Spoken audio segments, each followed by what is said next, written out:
سلامی خوای گەورە میهرەبان ئازیزانم سڵاوتان لێبێ. بەرنامەی ئەم جارەی جێوار لە یەکێک لە شارەکانی هەرێمی کوردستانی نەویش شاری سلێمانیە و ئەمانەوێ گوزەرێک بەنێو یەکێک لە گەڕەکە کۆنەکانی شار و لە ناو یەکێک لە کۆڵانە قەدیمیەکانی شار بچینە ناو یەکێک لە ماڵە کللتوری فەرهەنگیەکانی سەرەتای بنیادنانی شاری سلێمانی کە ئەویش ماڵەکەی سۆفی کەریمە وەکو یەکێک لە خانووە کەلەپوریەکان کەوا ئێستاکە لە شاری سلێمانی ماوەتەوە هاوکات بۆتە ناوەندێکی هونەری و فەرهەنگی و کەلتوریش شوێنە جێگەی پاراستنی کۆمەڵێک شوێنی مێژووی یاخود خانووەکەش وەکو شوێنێکی مێژووی و گەشتیاری ئێستاکە هاوڵاتیان ئەتوانن سەردانی بکەن. بە شێوەیەکی گشتی توانین بڵین شاری سلێمانی خاوەنی مێژوونێکی دێرینەی هەیە وەروە ژمارەیەکی زۆر خانووی کەلەپوری و وەروە گەڕەک و کۆڵانی قەدیمی لێ ماوەتەوە. ئەمڕۆ من ڕۆمە سەردانیەکی لەو خانووە کەلەپوریان ناویش ماڵەکەی سۆفی کەریمی سەڕاجە.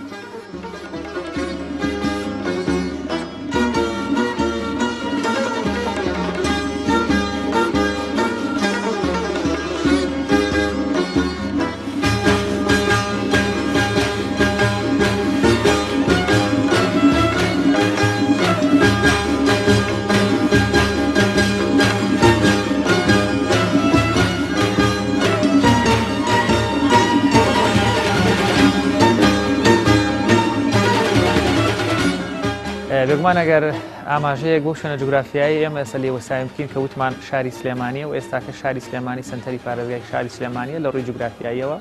کەوا یەکێکە لە گرنگترین شارەکانی هەرێمی کوردستان یاخود کوردستانی باشوور. ئەگەر ئاماژەیەکی کورد بە مێژووی شاری سلێمانی بدەین بێگومان ژیانبوون لە شاری سلێمانی مێژوویەکی دێرینتر لەوەی هەیەکەوە زۆر بەمان ڕەنگە بزانین بگەڕێتەوە بۆ سەردەمی مینشینی بابانی بە پێچوانەوە بەڵگە شوێنەواریەکان ئەوەمان بۆ پێڵێن یاخن وێزگەکانی ژیانی ڕابردوو ئەومان پێڵێن کەوا هەر بەنزیکی چەندان کیلۆمەتر لە سنتەری شاری سلێمانیەوە شوێنەواری مرۆڤانمان هەیە لە شکەوتی 1000 مێتر کەوا گەڕێتەوە بۆ هەزاران ساڵ بەر لە زاین. ئەوانەش وایە کاتکەوە یاخود ئەو پاشماوە شوێنەواریانەی کەوا دۆزراونەتەوە لە کاتی کنۆپشکنە سەرەتاییەکان لە سنتەری شاری سلێمانیە. ئەمانە بەڵگەیەکی شوێنەواری گرنگن بە شێوەیەکی گشتی مێژووی سلێمانیا خود ژیانبوون لە ناوچەی سلێمانی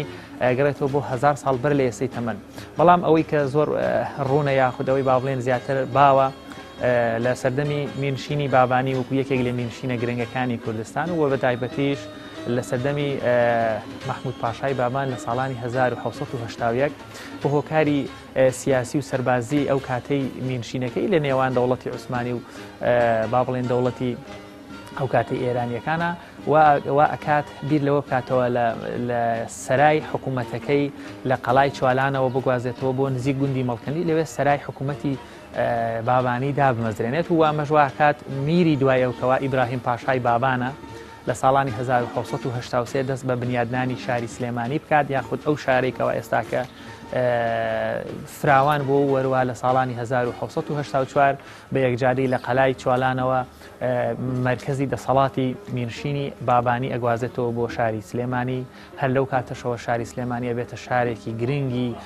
ڕۆشنبیری و بزافێکی گرنگی سیاسی و ئاوەدانی وەروەها کۆمەڵێک زۆر تایبەتمەندی کەوا شاری سلێمانی بەخۆیەوە هەڵی گرتووە ئەوەی لە ئازال ئێستاکەش ئەبینین شارێکی پڕ لە وزە و ئینێرژیە. بێگومان ئەوەی لای ئێمە گرنگە لەگەڵ بنیادنانی شاری سلێمانی بێگومان بە تایبەتمەندیەکی بیناسازی کوردەواریەوە بنیاد ئەنرێ. بابانیەکان کۆمەڵێکی زۆر پرۆژەی گشتی وەکو سەرا و قەیسەری و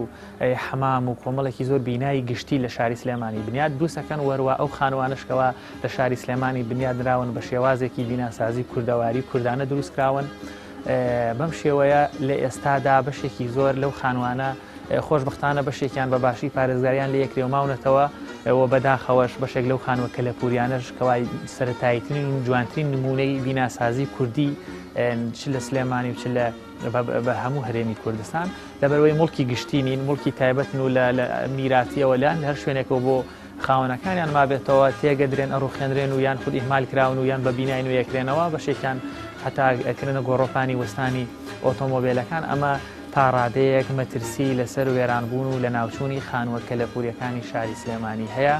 و خۆشبەختانە لایەنە پەیوەندیدارەکان درێغیان نەکردووە لە پاراستنیان و لە سەروی هەمووشیانەوە کامڕۆ منەوێ نمونەیەک یاخود یەکێک لەو خانوانە سەردان بکەم کەویش ماڵەکەی سۆفی کەریمی سەڕاجە کە لەلایەن سەرپەرشتیارانی ماڵەکەەوە یاخود نەوەکانی سۆفی کەریمی سەڕاجەوە بە پارێزگاریەکی باشی لێکراوە لە دێرین زمانەوە لە پاش بنیادنانیەوە تاوە پێستە و بە باشی ماوەتەوە و ئێستاکەش بۆتە ناوەندێکی کللتوری و فەرهەنگی لە شاری سلێمانی. بۆیە من ئەمەوێ ئەمڕۆ لە ناو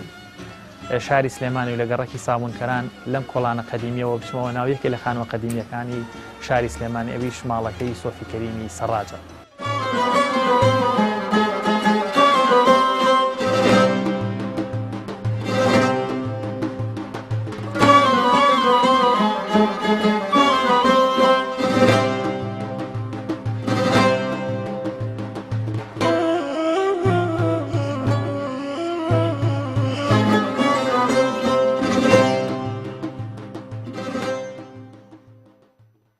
بەڵێ بەڕێزان لەگەڵ کاگەکرم مامۆستاکرم سەرپەرشتیاری ماڵی سۆفی کەریم میوانی ماڵەکەی سۆفی کەریم و کاگەکرمین. سپاس کاگەکرم، پێم خۆش بوو باس لە ماڵەکەی سۆفی کەریم بکەین بۆی زیاتر هەم بینەران و هەم ئەو گەشتیار و کەسانش سەردانی سلێمانیەکەن بێنە ئێرە. ماڵی سۆفی کەریم لە گەڕەکی سامونکەرانە، جوگرافیاکەی لێرەوانە. ئەم ماڵە بڵێن ماڵی سۆفی کەریمە، بە ماڵی سۆفی کەریم ناسراوە وەکو ناو. بڵێ وەکو ناو بە ماڵی سۆفی کەریم ناسراوە. ئێمەش وەکو واجبێکی سەرشانی خۆمان لەبەرەوەی ئەم ماڵە دەتوانم بڵێم ئەوەندە مقدسە بەلای ئێمەوە، لە زۆر شت مقدسە لەبەرەوەی کللتور و کەلەپوری کوردی تیا زەمانی هەیە، تیا مانەوەی هەیە، لەبەر ئەوە بەلامانەوە مقدسە. کاگەکرم ماڵی سۆفی کەریم با بڵێن وەکو ناو کە ئێستا خاوەنداریەتەکەی بۆ بەڕێستانە، ئەوەی باس لە مێژووی ئەم خانووە کرێکە گوایە تەمەوازان لە ساڵ 1923 بێتە کڕیارەکەی ماڵیاتەکەی لە سۆفی کەریم وەریەگرێت. بەڵام ئەگەر باس لە مێژووی بنیادانەکەی بکەین تەمان هەمیشە ئەو خانووە کەلەپوریانەی کە قەدیمین تایبەتمەندیەکی جیاوازتریانەیە، چونکە نمونەیەکی جوانی بیناسازی کوردەواری سەرەتای دامەزرانی سلێمانی بە تایبەت ئەم ماڵە خۆشبەختانە دەستی ماندووبوونی جەنابی پێوە دیارە زۆر باش هێشتوتەوە. مێژوەکەی ئەوەی لای تۆ باس کراوە و زانراوە چەند ساڵ بەر لە ئێستەی تەمەن ئەم خانووە بنیاتم نراوە؟ والله من وەکو ئەوەڵ عەرزم کردی من هەموو جارێ تەعبیرم کردووە بە 130 ساڵ، بەڵام لە حەقیقەتیشە خۆی ئەگەر بە وردەکاری وردی بکەیتەوە لە 130 ساڵ زیاترە. ئەوە بۆ یەکێکی وەکو جەنابەت شەهادەیەکی هەیە و خاوەن ئەزمونێکی هەیە لە مێژوە یا با بڵێن لە کللتور و کەلەپوری کوردیا زیاتر تەعبیرەکەی بۆ ئەوەیەوە ئەم خانووە زیاتر لە 130 ساڵ. بەڵام ئێمە هیچ بەرنمەیەکمان لە بەردەستانیە لەبەرەوەی سۆفی کەریم کڕیوێتەوە نەکردێت. ئەوە مشکلەکەی ئێمە، بەڵام ئێمە هەر تەعبیرەکەین بە 130 ساڵ، بەڵام الحەمدولله زیاترە کەمتر نیە. خۆی کاگەکرم تەمان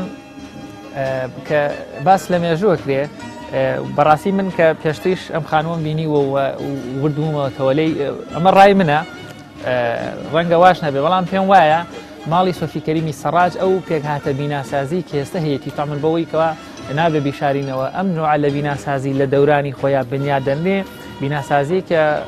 ماڵێکی خانەدانە با بڵێن ئەگەر ماڵی ئاساییمانەیە بە تعبیری من لە ساڵی 1985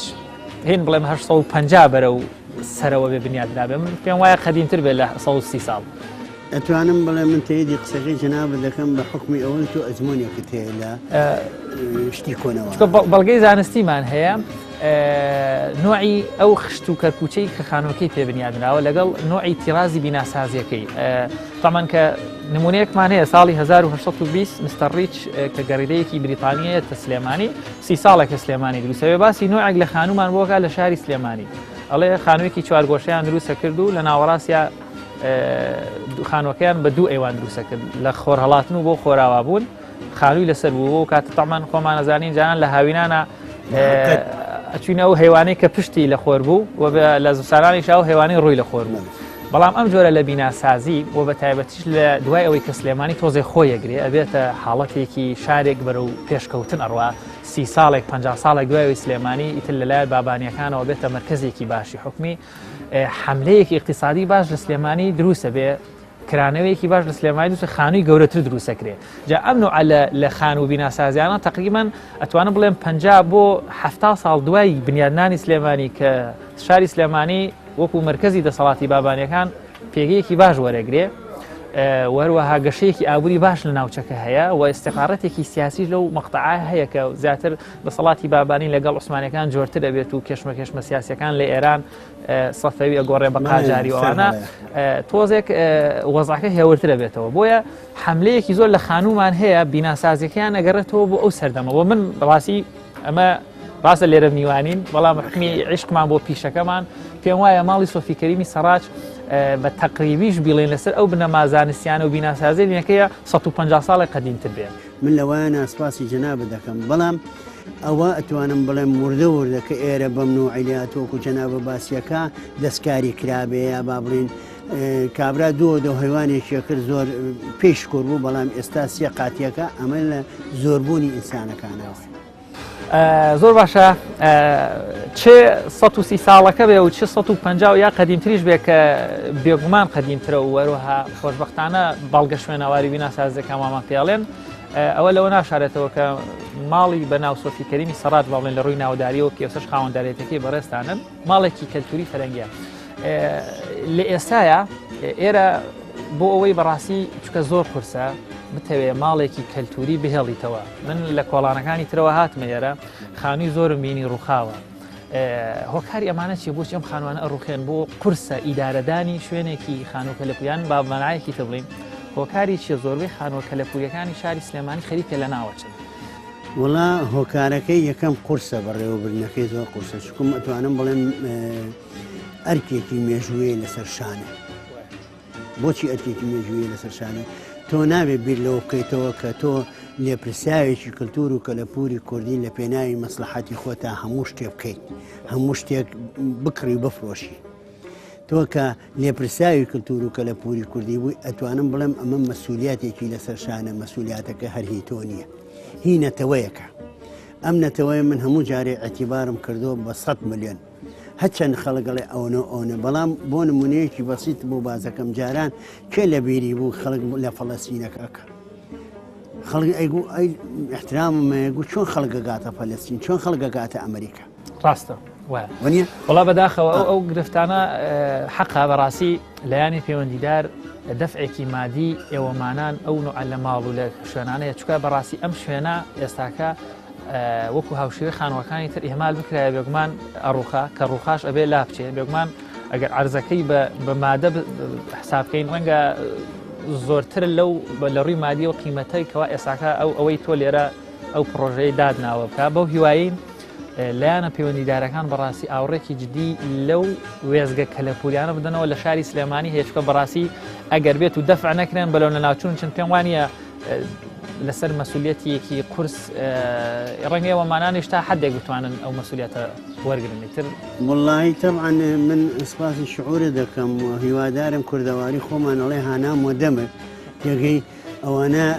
ئەوڕێک لە ئێمە بنەوە بۆ زیاتر بتوانین خزمەتی نەتەوە میلەتەکەمان بکەین خاستەن لەم تەمەناکە ئێمە بەرەو نەمانە چین تێگەی ئەگە بتوانین دەدی کابراوەتی دەنچیەک لە خەرمانێکیش بۆ نەتەوە میلەتەکەمان لە خزمەتیان نابین ئێشتا هەر بە کەمی ئەزانین.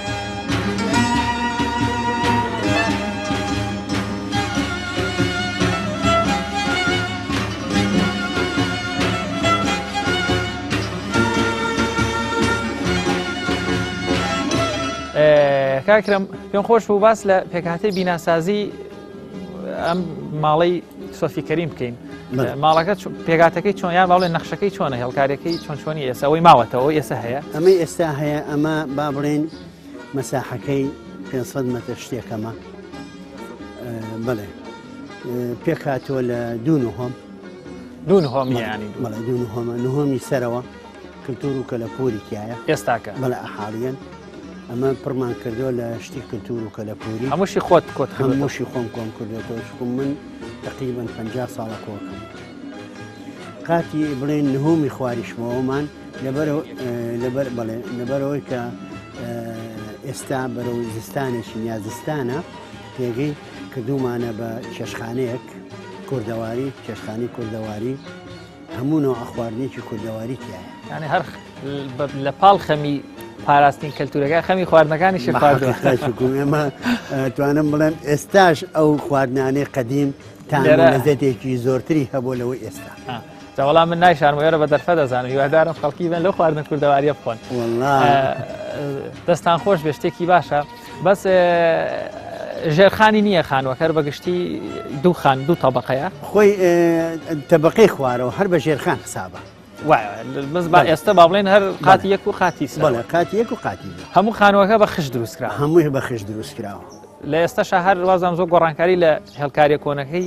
نایانی بۆ نوعانیە کە زەق بێ پێوەی دیاری بێ هەمووی بە یەک بابەت سەقفەکانی دارە باوەڕاکە هەر ئەوەی قەدیمەکەی بەڵێ سەقفی داریشمان هەیە و سەقفیشمان هەیەکەوە ئێستا ئەمانە پێڵێن مەغریبی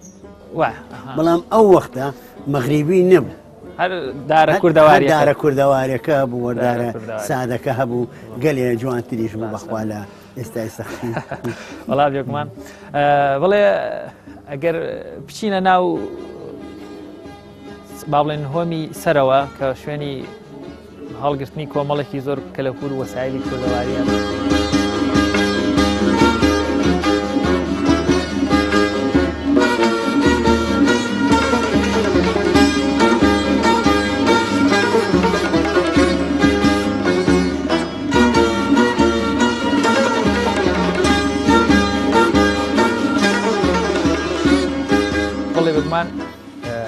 ئەم ماڵە کەلەپوری و کەلتوریەکەوە لێرەیە ئەو هەموو پاشماوە یاخود جۆرە لە پارچە و کەرەستە کەلەتوریانی لێرە کۆکاوتە من لەگەڵ کاگیترم هەم بەڕێزان فەرمی 50 ساڵە خەریکی کۆکردنەوەی شتی ئەنتیکە و شتی ئاساری و کەلتوری ئەیەوێ ئەیان پارێزەوە بۆی لە فەوتان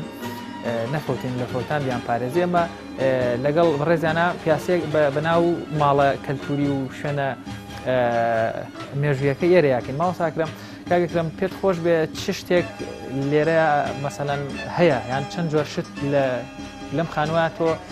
پاراستوتن چەند نوع شت مثلەن والله کلتور و کەلەپوری کوردی لە زیشان ناکرێ بۆ چەند پارچە نەک مثل لێرە چەند هەیە ئامارت دایە خۆت چەند شت توانم بڵێم ئێمە هەموو جارێک حسابێکین بە لە 1000 پارچە زیاتر بەڵام ئێمە تموحی ئێمە لە هەزاران نییە تموحی ئێمە لەوایە ڕۆژانە ئەتوانم بڵێم ئەگەر شت بێ بەکرین ئەیکڕین ئەگەر خەڵقی بێوێ خزمەتی نەتەوە میلەتەکەی بکە لێ وەرەگرین چکم ئێمە دەفتەرمان هەیە لە لای خۆمان بۆی تەجی دەکەین زۆر ئەی چەند شتت لایە بۆ نمونە مەسەلەن لەو شتە ئەنتیکانە من هەر لێرە مەسەن دوو تەسجیلی کۆنم بینیان کۆمەڵێک لەو ئیشی مزگەری و تابلۆ ئەوانە یعنی شتەکان جۆرا جۆرن هەموو شتێک هەر لێرە پارێزراوە هەموو کلتور و کەلەپورێک لەلای ئێمە پارێزراوە چون ئێمە خۆمان بە خاوەنی نازانین خۆمان بە خزمەتکاری کلتور و کەلەپورەکە ئازانین چکم بۆ کلتور و کەلەپورەکە تەنها هەری ئێمە نییە هینەتەوەیەکە کە پێی ئەڵێن کورد ئەمە وێزگەیەکی ترە لە نهۆمی سەرەوەی ناو ماڵەکەی سۆفی کەریم بە مانوبوونی کاگەترم ئەم شانەی کۆکی بتوانم بڵێم کاگەترم ئەم نمونەیان ئەم دیمەنە ئێساکە لە هەرێمی کوردستان نازانم لە شوێنە دوورە دەستەکانیان لە ماڵێکی زۆر هەریمی مابێتەوە ئەم نوع دیمەنە یعنی زۆرم پێخۆش بۆ من بینی بەڕاستی بە بینەرانی ئەمە لاوانی ئەمڕۆ بزانن کە دیوەخانێکی کوردەواری 150 ساڵ 200 ساڵ لەمەوبەری کوردستان لەم جۆرە ژیانە پڕ لە جوانی و ڕەنگا و ڕەنگەیە ژیاون وڵام من هیوادارم هەموو با بڵین نەوەی ئێستاش و داهاتووشمان خۆشەویستی و دۆستایەتی دروستکە بۆ ئەم کلتور و کەلەپوری کوردیە چونکم لەبەرەوەکەوە خۆی کوردە احترامیشم هەیە با نەبێ بەدەلی کابرای ڕێوی هەڵگەڕێتەوە ئێمە خۆشەویستی و دۆستایەتیمان لەبەر خاتی ئەم کلتورەیە بۆ ئەوەی کەوا بتوانم ئەم ژیانێکەوە ماومانەوی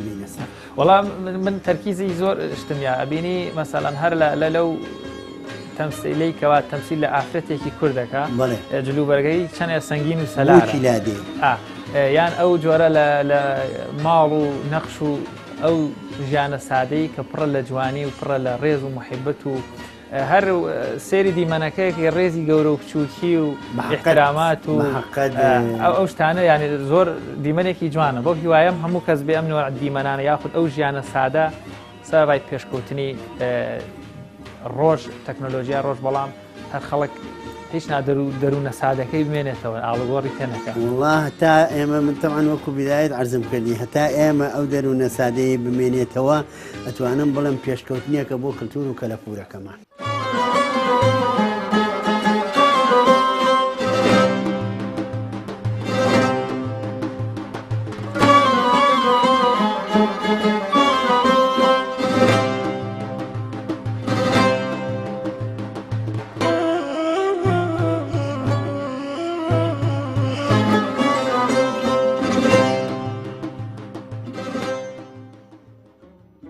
ئەمە ئەو ئەتوەکەی حەمز لێ کە احترام کە زۆر جار بۆ سوبعەت بێ بۆ وەخت بردنە سەر بێ کابراڵێ کاکە وەچیە گەرم نەبێ بەڵێ تۆکەی حەمز لێ جا بۆ نمونە فڕ و جەنابەت دەستێکی لێ بەمزانەکەی ئەمەیان بەڵێ لە 10 کیلۆ زیاترە ڕاست ئەمە خەڵوزیان تێکردووە وەختی خۆی نوعەکەیان تێکردووە ڕاستە هەڵوزەکان لە پێشە گەشاندوێتەوە تیان کردەوە بۆ ئەمە گەرم بێ ئەمە نمونەیەکی سەرەتاییتنی جۆری ئتووە تەمان خۆشحاڵم لێرە هەیە ئەمە تقریبا 30 ساڵە بێ لای خۆم بە 30 ساڵە لای تۆە ئەزانم مادەکەی لە چی دروستەکرێ مادەکەی لە چی دروستەکرێت خۆی ئەکسەر لە بڵێن لە کاڵی مەفرق زۆر کەستەی ناگا ئەوە زەرد و مسە دیمەنی زۆر جوانی لێە کۆمەڵێکی زۆر لە کەرەستەی خواردن و دۆخواردنی بەعزە ماڵێکی با بڵێن وەکو جەنابە فەرمووی ئەو وەختە ئەوە ئیشە ڕەفایلە ڕەفایل سنعەتکار بۆ لێرە پیاوێکی ژوولەکە بۆ بەڵام ئیشەکانی جوان بوو ئەوە وەختی خۆی ماجوومی کلکە ڕێوی ئەوانە هەموو ئیشی دەسن ئیشی کارگە نییە بەڵێ نەخێن ئەوانە جا بڵێن ئەوە نقڵ و مێوژوو ئەمانەی تێکراوە بۆ شەوچەرەدان ئەوە تقریبا 3-4 ئەگۆڕاست وەروانانێتەوە ئەمەش هەر تاواکەری ئەو مەجلیسەیە یاخود تاواکەری هەمان ئەو ژیانە قەدیمیەیەکەوە سۆپایدار پێم وا بێ لەم ساڵانەی ئاخیرم سۆپایدارە و لەم ساڵ بەتایبەت زۆر بووبوویەوە بەتایبەت لە شارە بچکۆلانەکان لەبەر ئێستاش لە با بڵێن ئەوانەی کە احترامم هەیە لە دەشت ئەمێنەوە یاخود خانویان لە دەشتا هەیە ئەکسەر پەنان بردو بۆ ئەو زۆپایە چون ئەو زۆپایە بەڕاستی گەرم و خۆشە کە داریتیەکەی یعنی دیمەنێکی جوان پیشانە ئەمە قەوانە ئەوە گرامەفۆنە بەڵێ ئێوە پێڵن قەوان ئێمە پێڵن گرامەفۆن لەبەرەوەی خۆی ئەوە ئەسڵێکی گرامەفۆنە کاکەکرم ئەمە ئەم بەشەی ئێرە ئەم عەرزانە باسی هینت کرد دەستبەنی کرد بڵێ ئەم دەستبەنانە ئەوەی قۆڵ و ئەمە لەمە گەورەتریش هەیە وەکو بازوبەن حسابی بۆکرێ بازوبەن ئەمە خۆی بازنە وەکو بازوبەنیش حسابی بۆکرێ ئەمە حجیلە تێگەی هەر وەکو بازوبەن ئەکرێ بەڵام مۆدیلەکان ئەگۆڕێ ئەمەش هەر خانمان بەکاریان بڵێ ئەوە شەر خانمان بەکارێن ئەمە محەممەدیە محەممەدی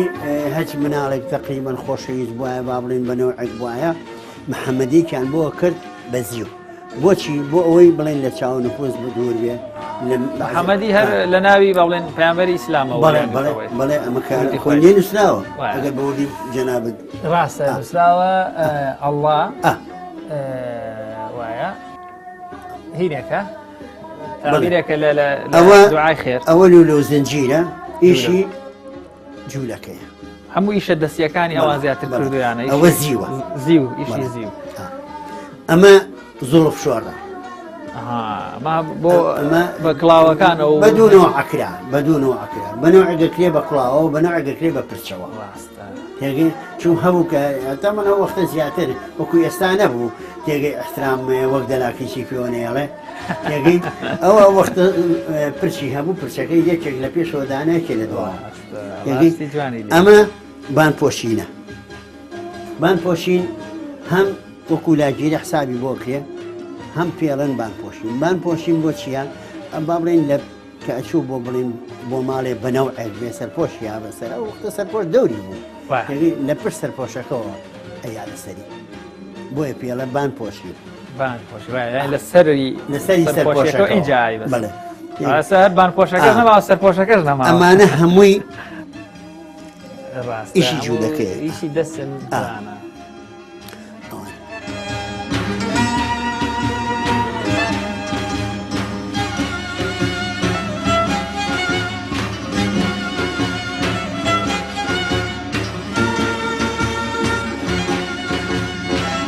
ئەگەر بۆ ما باسکەی ئەمانە هەر لێرەوە ئەو جلوبەرگ و ئەو هینانە لەسەر چاو یەکەم شت ئەوە کراسی عەبدولکەریم قاسمە زەردەکەیان نەخێر ئەوەی تنیشتی ئەوی ئەوڵ ئەوە تقریبان 32 ساڵە لای خۆمانە ئەو کراسە زۆر جوانە ئەی ئەمەی تەنیشتی ئەمە کەوای تاقی قوجەرانی پێڵێن کەوای تاقی قوجەران 37 ساڵ 38 ساڵە لامانە مادەکەی خوریەیان ئاوریشمە خۆی فعلدوینەکەی ئاوریشمە حتا دەزۆکە ئاوریشمە زیاتر لە 37 ساڵە 38 ساڵە لامە ئەمە وەختی خۆی احترامم هەیە بۆ جەنابتان پیرەمێرد نەجمەدین مەلا پیاوانی ئەو ڕۆژە خاوەن تەقدیر و ڕێز بۆ مناسەبەت لەبەریان کرد لەبەر ئەوەی قیمەتەکەی تقریبان 5 ڕوپێ بووە بۆ کاتێ زۆر بوو ئستا لەوانە بکاتە 50 ئێمە ئەمەشان نمونەی جلوبەرگی کوردێکی شۆڕژگەڕە نمونەی ئەتوانم بڵێم کوردی لای خۆمانە وایە کڵاشەکەی مەنتیقەی هەورامانە و جلوبەرەکەش زیاتر لە کوردستانی باشوور باوە ئەمەش مۆری کەریمی ئەلەکەیە ئەوە لە ناو لە ناو ئەو شوشایە و سموخەکەشە و مۆری کەریمی ئەلەکەیە وەزیری دارایی شێ مەحموود ئەوە تەزبیحەکەی عێزەت بەژی جاپە کامیان ئەو ڕەشەکە ئەم خەنجەرانە هەمووی دەبانن ئیشی جوولەکەی عەقلە بەکاری دەست هینیان کردوانێ هەمووی لە خەنجەری دەبانە ئیشی جوولەکەی عەقلەیە ئەوە تەسکەرەی باپیرمە 912 چاخانەی بۆ لە شوێنی عارفەلەچە ئەو دراوانش هەر درابی کۆنی نەو بەڵێ ئەمە درایی مەلیکیە لە فرسەوە عانەیە 5 فلسیە 4 فلسە 100 فلسیە ئەوەیان ئەڵەی مۆرن ئەوەی سوچەکەوە ئەوە نەخێن ئەوە مۆر نییە ئەوە بڵێن ئەموسیلەی درومانە ئەموسیلەی درومان هەم خەیات ئەیکردە سەری پەنجەی هەم لێفە درو ڕاستەکە وەسایلێکی کەرەستە ئیشی وەسایلێکی کەرەسەی سەڵاجەکانمانەکان زیاتر لە سەری پەنجەت عزیێت ئەم بڕنەوانە سەرنجیان ڕاکێشام ئەمانش هەر بێگومان هەر بڕنە خۆی چەکێکی قەدیمیە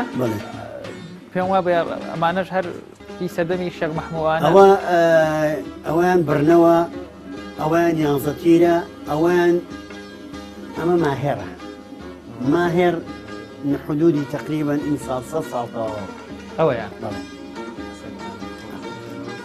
ئەوە لێ نووسراوە ئینسال 100 ساڵ تەواو ئەوانە بڕنەوەن ئەوکیان یانزەتیرە ئەوکیان یانزەتیرە ئەمە ئەم پەنجەرەی پیرەمێرد ماڵی ئەوەی ماڵەکەی پیرەمێرد بڵێ لەگەڵ ئەو باگەریانە ئەوەی پشتەوە بڵێ ئەوە لە دۆستێکی توانم بڵێم ناودارێکی خەڵقی ئەم سلێمانیە بۆی هانیم کە پێڵێن حەمێ ڕەعنا حەمێ ڕەعنا مۆزەفە لە ئەمەلی جگەرەکە بەڵام دۆستایەتی و کەسایەتی و خۆشەویستی ئەوەندە بۆ کەلتورەکە هەیە شەو ئەتوانم بڵێم سەعات دەبوو تەلەفۆنی بۆ کردن وتی بگەرە حاویەکەەوە خەریکن هەمووی بارەکەن و فڕێ وڵا ئەم دەرفەتە من مامۆستا ڕاگرم بێگومان پیرەمێرد شاعیرێک و ڕۆشن فکرێک و ڕۆژنامەنووسێک و سیاسێکی گەورەی هەم کوردستانە و هەم شاری سلێمانی بە تایبەتی بەداخەوە مامۆستاکرم و هاوڕێکەی دەلاقەی خانووەکەیان لە وەک خۆی باسەکە لە کاتی فڕێدانە فیاکەون لێنەوە بەم شێوەیە مەڕێز لە دڵسۆزانی ڕابردوی خۆمانین وەڵام پێم ناخۆش بوو هەواڵە بەس دەستیەوە خۆش بێتەوە بەم اینجا بە حقەتیش ئەوەش قۆریەکەیەتی ئەوەی هەری پیرەمێردی شاعیر بەڵێ قۆری ئەوە ژامەکەیەتی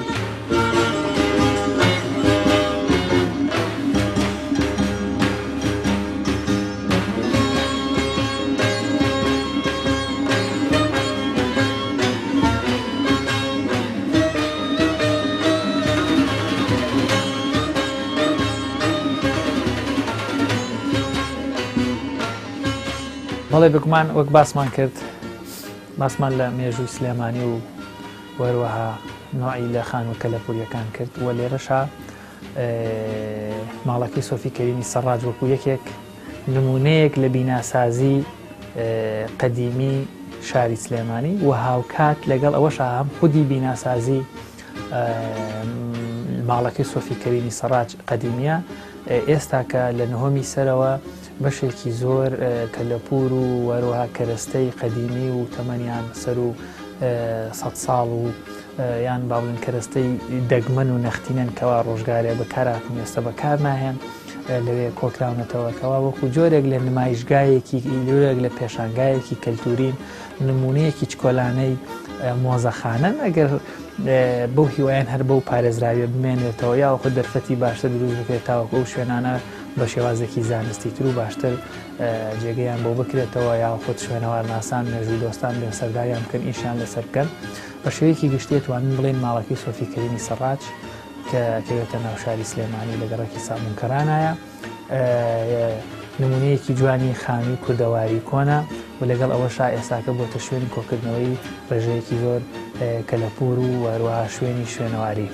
من لێرە و لە ناو ماڵەکەی سۆفی کەریمی سەڕاج لە ناو بیناسازیەکی تەواو کوردانە و کوردەواریانە کە سەر و زیاتر لە 100 ساڵێکە بنیات نراوە بە کەنار کۆمەڵێکی زۆر وەسایل و کەرەستە و با بڵێن هەموو دەستکردەکانی دانیشتوانی ئەم شارە جاچێ کەلوپەل و کەرەستەی ڕۆژانی ڕۆژانە بوو بن یاوە خۆت ئەو خواردنە کوردەواریانەی کەوا لە کۆنا بەم کەرەسانە دروستیان کردووە من ماڵەکەی سۆفی کەریمی سەڕاج بەجێ هێڵم بۆ هیوایم توانی بێتمان ئاماژەیەکی زۆر کورت و پڕ بە مێژووی سلێمانی و وەروەها گوزەرێکی کورد بە کۆڵانەکانی شار و هەروەها